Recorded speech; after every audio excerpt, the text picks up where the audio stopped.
James Hole is the lead candidate for the Legislative Council at the March state election in South Australia. How are you, James? Very well, thank you. How are you? Good, thanks. Now, James, tell us a bit about yourself and why you're running for the Legislative Council. So I have no previous experience in politics, but I'm just a regular guy in many senses. I just really got fed up with what was happening in terms of all the COVID stuff. Just watching the city become empty and liberties being taken away. I've got some background in hospitality, so watching a lot of the hospitality venues just collapse. And they've been under enormous pressure. And they still are. And I just got sick of it. And so I joined the Liberal Democrats and was active in the party, helped them write their policies. And then when time came to nominate for a candidacy, I put my hand up. So you've only really got involved with the Liberal Democrat Party during this pandemic, is that right? Yeah, I joined last year, about mid-last year. Okay, yeah, well and truly in the midst of the whole pandemic situation. Now, the Liberal Democrats, we've noticed, has had a bit of a presence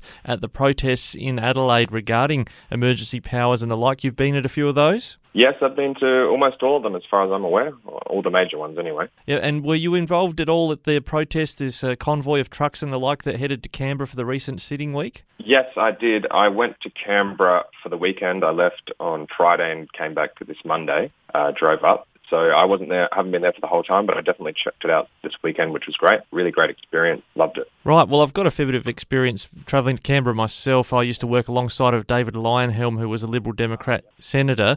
So the concept of freedom, what is your concern about the freedoms that have been eroded by the COVID-19 pandemic restrictions? I mean, for me, it's just, there's a fundamental liberty. I just was talking about it actually earlier today, say masks, if we take that for an example.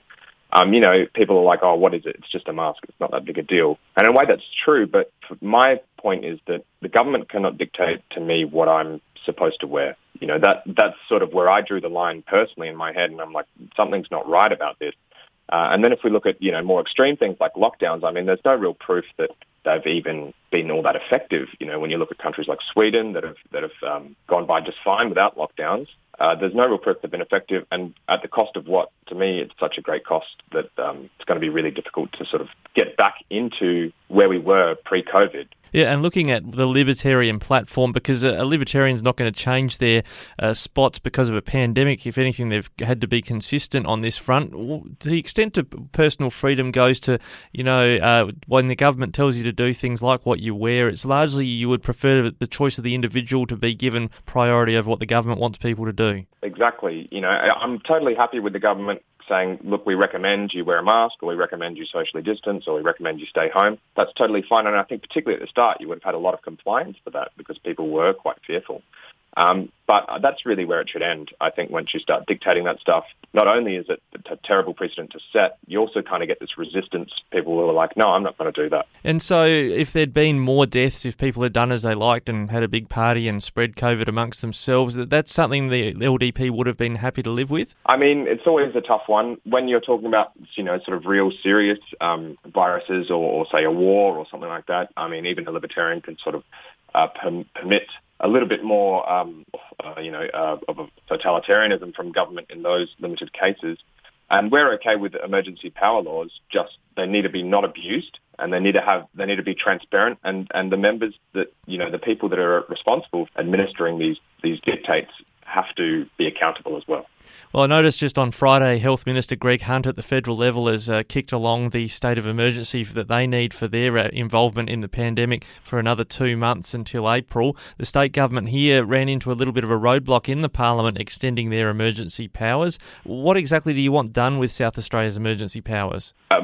South Australia's emergency powers need to end. It is an absolute dereliction of our democracy. It's taken power away from the people and given it to the police commissioner, who isn't an elected official, who's just appointed. It needs to end. And look, if Stephen Marshall's not willing to end it today, then he needs to at least start talking about the road. He used to talk about his roadmap a lot, which never included an end date, by the way. But he needs to start talking about when this end date's going to happen and the road out of emergency powers and back to democracy.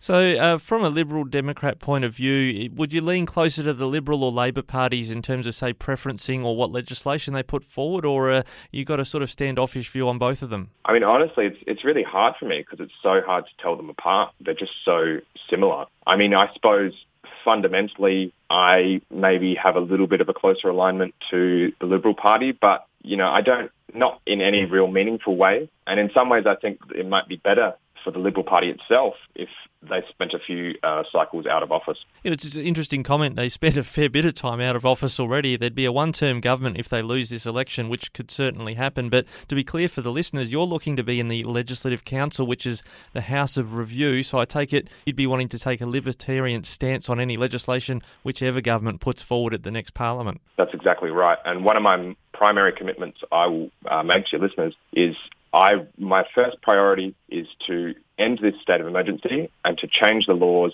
to make sure we can't get in such a situation again. And I will be hinging a lot of my voting on other issues on that specific thing. Yeah, it's an interesting situation. You do have colleagues, in a sense, in the parliaments around Australia. I think there's one in WA and a couple in Victoria. Have I got that right? So we had one in WA, Aaron Stonehouse, but he lost his seat in the very recent election there. But we do have the great David Limbrick and Tim Coulty in Victoria, who are doing a great job.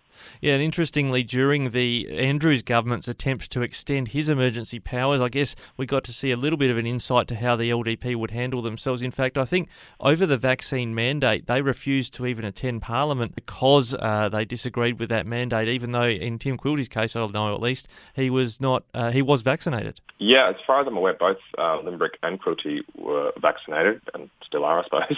The definition changed. Yes, that's changing as of today when we recorded this interview. Quite right, yes, but carry on. They refused to attend Parliament on principle. Yeah, and I think that was great. They were exiled essentially from Parliament. I think that was an absolute travesty of democracy that you could ever do that. It didn't get a whole lot of attention, really, unfortunately, until the sort of pandemic bill came along, and that overshadowed it a lot more. Yeah, and for relevance in the South Australian context where you're seeking to be elected, I think no MPs pushed back against that vaccine mandate because that applied in South Australia as well, but no one took a stand against it. Yeah, that's really unfortunate because, Parliament is for the people, and one of our policies in our state platform is to allow the people a lot more access to Parliament, and this kind of thing is just unacceptable in my opinion. Well, James, we're out of time for today. We've got a bit of time until the March election, and we might catch up with you again before that. All the best. Thank you so much. Take care.